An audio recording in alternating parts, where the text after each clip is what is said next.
কিছুক্ষণের মধ্যেই কার্যকর করা হচ্ছে হরকতুল জিহাদ বা হুজির শীর্ষ নেতা মুফতি আব্দুল হান্নান এবং তার সহযোগী শরীফ শাহিদুল আলম ওরফে বিপুল এবং দেলোয়ার হোসেন রিপনের মৃত্যুদণ্ড। এরই মধ্যে শেষ হয়েছে সব ধরনের আনুষ্ঠানিকতা। এর আগে গাজীপুরের কাশিমপুর কারাগারে প্রবেশ করেন IG prisons brigadier general Syed Iftekhar Uddin সহ সংশ্লিষ্টরা। ভেতরে যায় দুটি অ্যাম্বুলেন্সও। জঙ্গিদের ফাঁসিকে কেন্দ্র করে পুরো কারাগার এলাকায় নেওয়া হয়েছে কঠোর নিরাপত্তা ব্যবস্থা।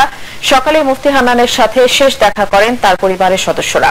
স্ত্রী, দুই মেয়ে ও বড় ভাই প্রায় 40 মিনিট তার সাথে কথা বলেন। তবে জঙ্গি বিপুলের পরিবারের কেউ আসেনি তার সাথে দেখা করতে। এদিকে আরেক হুজি সদস্য দেলোয়ার হোসেন রিপনের মৃত্যুদণ্ড কার্যকর করা হবে সিলেট কেন্দ্রীয় কারাগারে।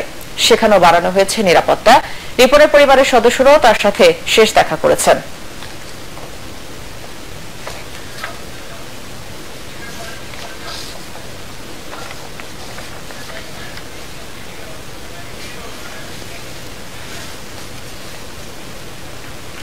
দর্শক, সিলেট কেন্দ্রীয় কারাগারে হুজি নেতা মুফতি হান্নানের অন্যতম সহযোগী দেলোয়ার হোসেন রিপনের মৃত্যুদণ্ড কার্যকর করা হয়েছে। সেখান থেকে সবশেষ পরিস্থিতি জানাচ্ছেন শাহ মুজিবুর রহমান জকন। সিলেট কেন্দ্রীয় কারাগারে মুফতি হান্নানের সহযোগী দেলোয়ার হোসেন রিপনের ফাঁসি কার্যকর হয়েছে এবং এর আগে এখানে আমরা দেখেছি যে দুটি অ্যাম্বুলেন্স ঢুকেছে। আর ডিআইজি প্রিজম একেএম ফজলুল হক এবং সিলেটে আবু তুরাব মসজিদের ইমাম মুফতি মৌলানা বেলাল উদ্দিন এখানে প্রবেশ করেছেন। আর এখন পর্যন্ত এখানে বাকি প্রক্রিয়াগুলো চলছে। হয়তো তারপরে এখান থেকে লাশ বের করা হবে, সেই জন্য আমরা অপেক্ষা করছি। তার আগে আজকে সন্ধ্যার পরে তার আত্মীয় স্বজন প্রায় 27 জন আত্মীয় স্বজন তার সাথে দেখা করেছেন এবং এখানে নিরাপত্তা ব্যবস্থা জোরদার করা হয়েছে। এখন পর্যন্ত সিলেটের এই জেল রোডের দুদিকে রাস্তা বন্ধ হয়েছে এবং যানজট চলাচল বন্ধ রয়েছে। অন্যান্য কর্মকর্তাও জেলের ভেতর রয়েছেন, তারা বের হলে তার বাকি প্রক্রিয়া আমরা জানতে পারবো। এই ছিল সিলেটের কেন্দ্রীয় কারাগার থেকে আমার কাছে সর্বশেষ তথ্য।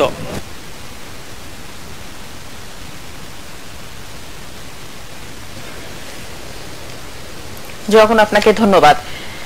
আওয়ামী লীগ নয়, বিএনপি ধর্ম নিয়ে রাজনীতি করে বলে মন্তব্য করেছেন প্রধানমন্ত্রী শেখ হাসিনা। গণভবনে আওয়ামী লীগের কেন্দ্রীয় কার্যনির্বাহী সংসদের বৈঠকে তিনি এ মন্তব্য করেন। প্রধানমন্ত্রী জানান, ভারতের কাছে ভিক্ষা নয়, বন্ধুত্বের মাধ্যমে ন্যায্য পাওনা আদায়ের জন্য কাজ করছে সরকার। আরো জানাচ্ছেন নিয়াজ জামান সজীব।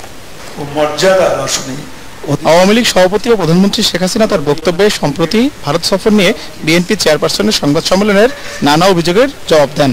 প্রধানমন্ত্রী প্রশ্ন তোলেন, বিএনপি ক্ষমতায় থাকতে কেন স্থল সীমানা চুক্তি বাস্তবায়ন, সমুদ্র সীমা জয় করতে পারেনি, এমনকি তিস্তার পানি বন্টন চুক্তিও তারা করতে পারেনি, বরং আওয়ামী লীগ যখনই ক্ষমতা এসেছে দেশের মানুষের ন্যায্য পাওনা আদায়ে কাজ করেছে। খালেদা জিকে জিজ্ঞেস করি, খালেদা জিও তো ক্ষমতায় ছিল, সে ক্ষমতায় থাকতে তিস্তার পানি আনতে পারে নাই কেন? সে জবাবটা আগে দিক। সেও তো আনতে পারে নাই। তিস্তার পানি তো দূরের কথা, 91 সালে খালেদা যে ক্ষমতায় আসে, যখন ভারতে সফরে গিয়েছিলেন, গঙ্গা পানির কথা বলতে ভুলেই গিয়েছিলেন। এতই খোসামদি তোষামদি আর তাবেদারিতে ব্যস্ত ছিল যে গঙ্গার পানির কথার উল্লেখই করে নাই। কেউ যদি চোখ থাকিতে অন্ধ হয় তাহলে আমার কিছু বলার নাই, কারণ ওনার অবস্থা হয়েছে উনি চক্ষু থাকতে অন্ধ, আর যার চক্ষু থাকতে অন্ধ তার কপাল মন্দ। আওয়ামী লীগ ধর্মকে সম্মান দেয় এবং যার যার ধর্ম পালনের সুযোগ করে দেয় উল্লেখ করে প্রধানমন্ত্রী বলেন, ধর্ম নিয়ে খেলছে বিএনপি। যে হাসিনা ধর্ম নিয়ে রাজনীতি করছে, আনকোট। ধর্ম আমি পালন করি, ধর্ম আমি মেনে চলি, ধর্ম নিয়ে রাজনীতি করি না। রাজনীতি বিএনপি করে, খালেদা জিয়াই করে। ওই মুখে বিসমিল্লাহ বলে দুনিয়ার মিথ্যে কথা বলে বেড়ায় এবং মানুষের ক্ষতি করে। অবৈধ ক্ষমতা দখলকারী জিয়াউর রহমান দেশে কারফিউ গণতন্ত্র উপহার দিয়েছিলেন বলেও অভিযোগ করেন প্রধানমন্ত্রী শেখ হাসিনা। নিয়াজ জামান সজীব, এটিএন বাংলা, ঢাকা। প্রধানমন্ত্রী ভারত সফরে দেশের কোনো অর্জন হয়নি বলে দাবি করেছেন বিএনপি চেয়ারপারসন বেগম খালেদা জিয়া। গুলশান কার্যালয়ে সংবাদ সম্মেলনে তিনি এ মন্তব্য করে বলেন, প্রতিরক্ষা সমঝোতার মাধ্যমে বাংলাদেশের সার্বভৌমত্বকে হুমকির মুখে ঠেলে দেওয়া হয়েছে। তিস্তার পানি বন্টন সমস্যার সমাধান না হওয়ায় দেশের মর্যাদা ক্ষুণ্ণ হয়েছে বলে অভিযোগ করেন খালেদা জিয়া। ভবিষ্যতে ক্ষমতায় গেলে ভারতের সাথে করা চুক্তি ও সমঝোতা পুনর্মূল্যায়নেরও ঘোষণা দেন তিনি। মইনুল আহসানের রিপোর্ট।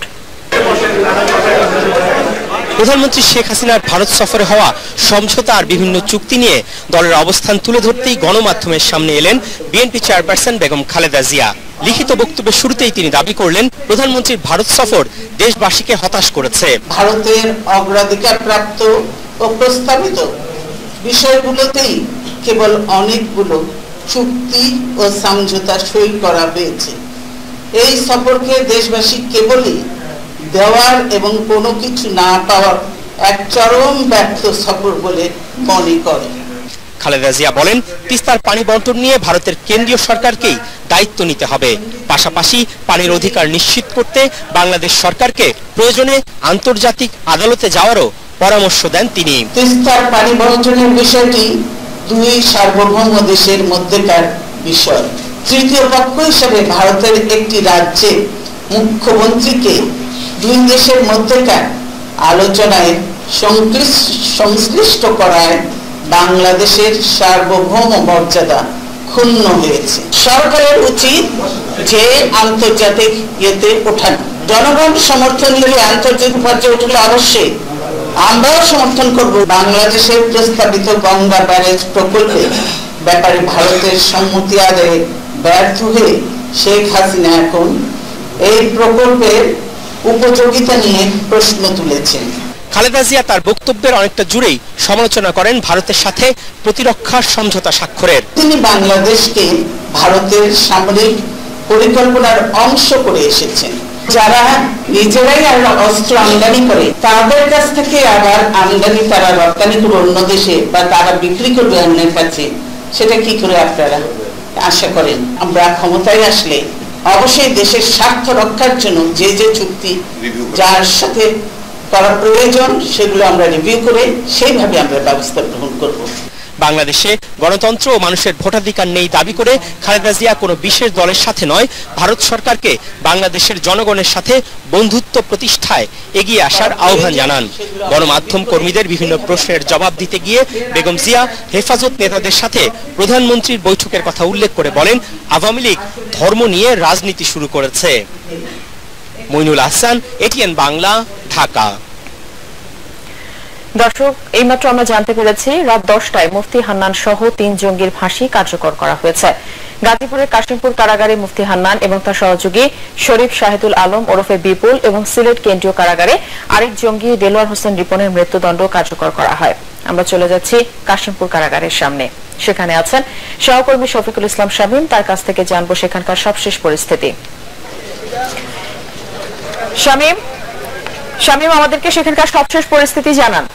হ্যাঁ ফারহানা, রাত 10টায় ঠিক তাদের ফারহানা আপনারা যেটা বলছেন সেটা ঠিকই বলেছেন যে রাত 10টায় তাদের দুজনেরই মৃত্যুদণ্ড একসাথে কার্যকর হয়েছে বলে আমাদেরকে এখানকার সিনিয়র যে জেল সুপার তিনি কিছুক্ষণ আগে আমাদের গণমাধ্যমকে জানিয়েছেন। এবং এর আগেই যেহেতু যে সব ধরনের প্রস্তুতি কিন্তু নিয়ে রেখেছিল কারা কর্তৃপক্ষ সহ আইন শৃঙ্খলা রক্ষাকারী বাহিনীর পক্ষ থেকে এবং জেলা প্রশাসনের পক্ষ থেকে, এবং আমরা সন্ধ্যা থেকেই আমরা লক্ষ্য করেছি যে এখানে পুলিশ এবং র্যাব সহ আইন শৃঙ্খলা রক্ষাকারী বাহিনীর অতিরিক্ত সদস্য মোতায়েন করা ছিল। এবং পারিপার্শ্বিক অবস্থা থেকে আমরা আগেই বলেছিলাম যে আজকেই তাদের যে ফাঁসির রায় সেটি কার্যকর হতে যাচ্ছে, কারণ এর আগেও আমরা যতগুলো ফাঁসির নিউজ সংগ্রহ করেছি সেগুলোর অভিজ্ঞতা থেকে কিন্তু আপনাদেরকে আমরা বারবার বলেছিলাম যে সার্বিক পরিস্থিতি বিবেচনা করেই আমরা বুঝতে পারছি যে আজকেই কার্যকর হবে, এবং সেটি কিন্তু হলো। এবং 10টায় ঠিক 10টায় দুজনকে একই সাথে তাদেরকে যে তাদের মৃত্যুদণ্ড সেটি কার্যকর করা হয়েছে। এবং একটি বিষয় হচ্ছে যে এখনো ভিতরে তাদের যারা ফাঁসি কার্যক্রমে অংশ নিয়েছেন, বিশেষ করে এখানকার জেলা প্রশাসক এবং আইজি প্রিজন্স, তারপরে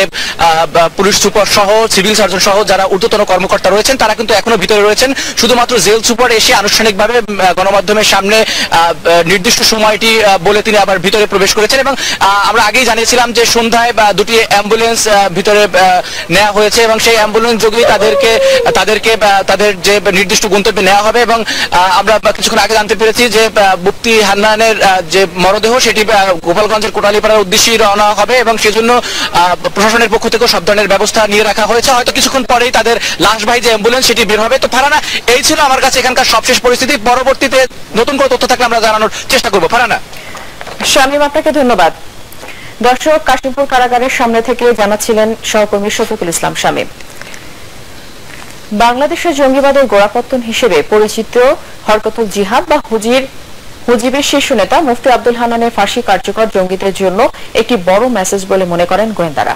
দেরিতে হলেও অপরাধ করে যে পার পাওয়া যায় না তার প্রমাণ মুফতি হান্নানের ফাঁসি। রিপোর্ট করছেন মাহমুদুর রহমান।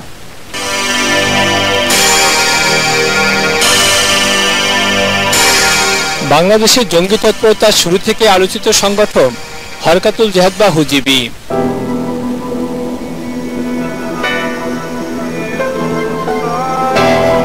1999 সালে যশোরের টাউন হলে উদিসি সমাবেশে বোমা হামলার মধ্য দিয়ে এই সংগঠনটি আত্মপ্রকাশ করে।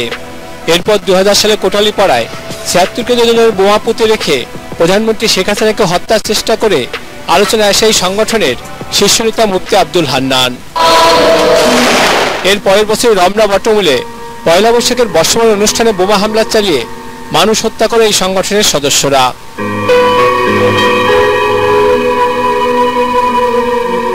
গোপালগঞ্জের বানিয়াচর গির্জায় বোমা হামলা, পল্টনে সিপিবি সমাবেশে বোমা হামলা ও নারায়ণগঞ্জ আওয়ামী লীগ অফিসে বোমা হামলা চালিয়ে মানুষ হত্যা করে সংগঠনটি তাদের শক্তি সামর্থ্যের জানান দেয়।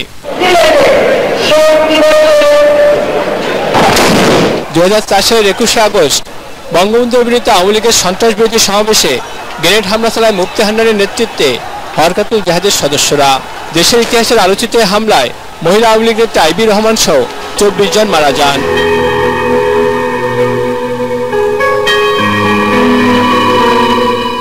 এ হামলা অল্পের জন্য প্রাণে বেঁচে যান আওয়ামী লীগ সভানেত্রী ও বর্তমান প্রধানমন্ত্রী শেখ হাসিনা। আওয়ামী লীগকে নেতৃত্ব শূন্য করতে এ হামলা চালানো হয় বলে আইন শৃঙ্খলা বাহিনীর জিজ্ঞাসাবাদে মুফতি হান্নান স্বীকার করে।